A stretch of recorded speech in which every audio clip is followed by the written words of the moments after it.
X-Men has been around for many years, from comic books to cartoons to trading cards, video games, to movies, and most recently web content.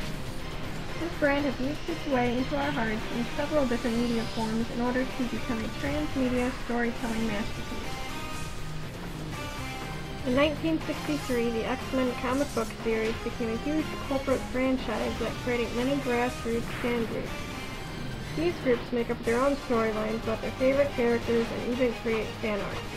If you don't know, the X-Men are a group of mutants who were born with superhuman abilities.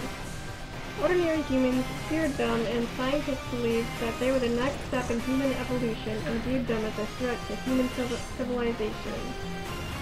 A wealthy mutant professor named Charles Xavier founded an academy to train young mutants to protect themselves and the world. Professor Xavier started his team in Salem Center, a small town in Westchester County, New York, with an original team of 5 teenagers whom he taught to control their powers. The good guys were Angel, Beast, Cyclops, Iceman, and Marvel Girl. The bad guys consisted of Magneto and his Brotherhood of Evil Mutants.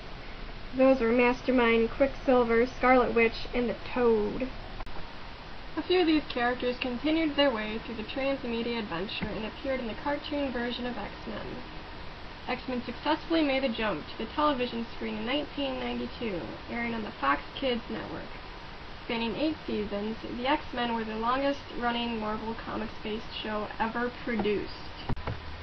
Saturday mornings were changed for adventitious young children who dreamed of shooting laser beams from their eyeballs and fireworks from their hands. The X-Men superheroes had a voice, a new identity that the comic books could never identify.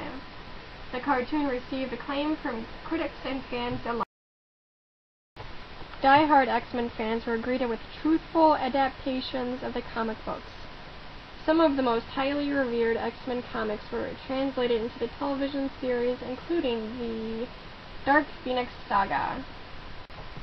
Wolverine began branching out. He became the most iconic X-Men character. He was the first and has been the only X-Men character to successfully break away from the others in both movies and video games. There are about 3 dozen video games devoted to X-Men. The first video game was released in 1989 for NES, simply titled X-Men. A few games were released for the PC, such as Madness in Murder World and The Fall of the Mutants. As mentioned before, Wolverine has had his own video game in 1991 and again in 1994, being released with Sega Genesis. Wolverine recently had a new game launched in 2009, which really shows how much he has transformed the past decades to make his character more humanistic. The X-Men have had a game in literally every game system from NES to the 360 and PS3. My bet is if a new system is ever launched, there will be a new X-Men game for it eventually.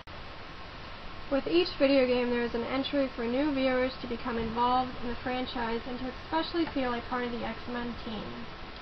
Being able to play as your favorite member in Marvel Ultimate Alliance allows loyal fans of the series to engage in the storyline and help the good guys out. The first X-Men movie was released in 2000 and was a hit at the box office. After the success of the first film, the actors and actresses agreed to make a second titled X2, which was released in 2002. X-Men: The Last Stand came out 2 years later in 2004 as the final movie for this trilogy. In 2009, Wolverine had his own movie launched that was just about him.